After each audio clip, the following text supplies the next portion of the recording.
Hello. So I'm looking for a sell opportunity in Nifty, Banknifty and Reliance. Now, my entry would be 130 close low.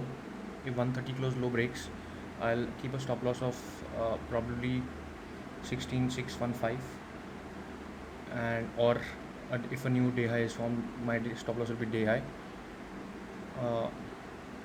And my target probably would be VWAP break or even day low. Bank Nifty also I'm looking for a sell after 130. Same 130 low breaks, stop loss day high, target VWAP break or 35 to 30. Reliance also I'm looking for a sell. I want Reliance to probably come around 2760 levels, and my target will be a new low. My stop loss will be VWAP, which is probably 2780 right now, but VWAP around 130 close. मैं Nifty bank Nifty और रिलायंस में cell opportunity ढूंढ रहा हूँ.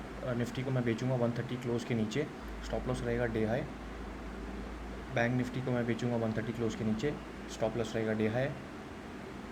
और रिलायंस को मैं बेचूंगा 130 close के आसपास, स्टॉप लॉस रहेगा वीवैप. Thank you.